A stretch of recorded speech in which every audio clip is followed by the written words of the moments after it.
మాఘమాసం ప్రారంభమైందంటే పెళ్లిళ్ల సీజన్ కూడా ప్రారంభమైనట్టే. ఇప్పటికే చాలామంది వివాహాది కార్యక్రమాల కోసం అనేక ఏర్పాట్లు చేసుకుంటున్నారు. అయితే కొందరికి వివాహం విషయంలో అనేక సమస్యలు ఎదురవుతూ ఉంటాయి. జ్యోతిష్యం ప్రకారం గ్రహాల స్థానం సరిగ్గా లేకపోవడం వల్ల పెళ్లికి సంబంధించి అనేక సమస్యలు ఎదుర్కోవాల్సి వస్తుంది. జ్యోతిష్య శాస్త్రం ప్రకారం ఎవరి జాతకంలో అయితే గురుగ్రహం బలహీనంగా ఉంటుందో వారంతా వివాహ సమస్యలు ఎదుర్కొంటూ ఉంటారు. ఇలాంటి సందర్భంలో గురువారం రోజున కొన్ని పరిహారాలు పాటించాలి. ఇలా చేయడం వల్ల అదృష్టము పెరుగుతుంది, వెంటనే వివాహము జరుగుతుంది. ఇక మీ చిన్నారులకు సంబంధించిన సమస్యలు కూడా పరిష్కారం అవుతాయి. మరి గురువారం రోజున ఎలాంటి పరిహారాలు పాటించాలో చూద్దాం. మంచి వివాహం కోసం చూసినట్లయితే ఎవరికైతే వివాహ సంబంధాలు కుదరకుండా ఆటంకాలు ఏర్పడుతూ ఉంటాయో, ఎవరైతే మంచి వివాహ బంధం రావాలని కోరుకుంటారో వారు జ్యోతిష్య శాస్త్రం ప్రకారం గురువారం రోజున పూజలో పసుపు రంగు పువ్వులు, శనగపప్పు, పసుపు వస్త్రాలు, పసుపు చందనాన్ని ఉపయోగించాలి.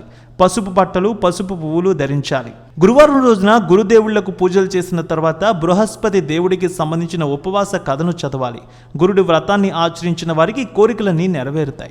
ఎంతో ప్రత్యేకమైన అనుభూతిని పొందుతారు. మంగళవారం రోజున ఉపవాసం ఉండి హనుమంతుడిని పూజించడం మంచిది. ఆంజనేయుడికి గోధుమ పిండి, బెల్లం, లడ్డూలను సమర్పించాలి. రామాయణంలోని బాలకాండను కూడా పఠించాలి. వివాహం తొందరగా జరగాలంటే శివపార్వతులను, సీతారాములను, రాధాకృష్ణులను, జంట విగ్రహాలను పూజించాలి. ఇలా చేయడం వల్ల వెనువెంటనే వివాహం జరుగుతుంది. గురువారం రోజున పురుషులైనా స్త్రీలైనా ఉపవాసం ఉండాలి. జ్యోతిష్య శాస్త్రం ప్రకారం గురువారం రోజున ప్రత్యేకంగా మహిళలు ఉపవాస వ్రతాన్ని ఆచరించాలి. ఇలా చేయడం వల్ల మీరు కోరుకున్న భాగస్వామి వచ్చే అవకాశం ఉంటుంది. ఇప్పటికే పెళ్ళై పిల్లలు ఉన్నవారు, పెళ్లి కావాల్సిన వారికి మంచి ఫలితాలు వస్తాయి. కొందరు ఈరోజు అరటి చెట్టును పూజిస్తారు. అయితే ఎట్టి పరిస్థితుల్లో అరటిపండును మాత్రం తినకూడదు. మాఘమాసం ప్రారంభమైందంటే పెళ్లిళ్ల సీజన్ కూడా ప్రారంభమైనట్టే. ఇప్పటికే చాలామంది వివాహాది కార్యక్రమాల కోసం అనేక ఏర్పాట్లు చేసుకుంటున్నారు. అయితే కొందరికి వివాహం విషయంలో అనేక సమస్యలు ఎదురవుతూ ఉంటాయి. జ్యోతిష్యం ప్రకారం గ్రహాల స్థానం సరిగ్గా లేకపోవడం వల్ల పెళ్లికి సంబంధించి అనేక సమస్యలు ఎదుర్కోవాల్సి వస్తుంది. జ్యోతిష్య శాస్త్రం ప్రకారం ఎవరి జాతకంలో అయితే గురుగ్రహం బలహీనంగా ఉంటుందో వారంతా వివాహ సమస్యలు ఎదుర్కొంటూ ఉంటారు. ఇలాంటి సందర్భంలో గురువారం రోజున కొన్ని పరిహారాలు పాటించాలి. ఇలా చేయడం వల్ల అదృష్టము పెరుగుతుంది, వెంటనే వివాహము జరుగుతుంది.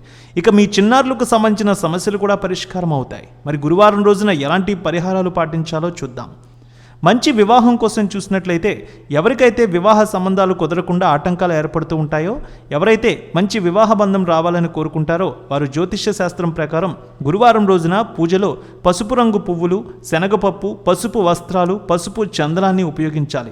పసుపు బట్టలు, పసుపు పువ్వులు ధరించాలి. గురువారం రోజున గురుదేవుళ్లకు పూజలు చేసిన తర్వాత బృహస్పతి దేవుడికి సంబంధించిన ఉపవాస కథను చదవాలి. గురుడి వ్రతాన్ని ఆచరించిన వారికి కోరికలన్నీ నెరవేరుతాయి. ఎంతో ప్రత్యేకమైన అనుభూతిని పొందుతారు. మంగళవారం రోజున ఉపవాసం ఉండి హనుమంతుడిని పూజించడం మంచిది. ఆంజనేయుడికి గోధుమ పిండి, బెల్లం, లడ్డూలను సమర్పించాలి. రామాయణంలోని బాలకాండను కూడా పఠించాలి. వివాహం తొందరగా జరగాలంటే శివపార్వతులను, సీతారాములను, రాధాకృష్ణులను, జంట విగ్రహాలను పూజించాలి. ఇలా చేయడం వల్ల వెనువెంటనే వివాహం జరుగుతుంది. గురువారం రోజున పురుషులైనా స్త్రీలైనా ఉపవాసం ఉండాలి.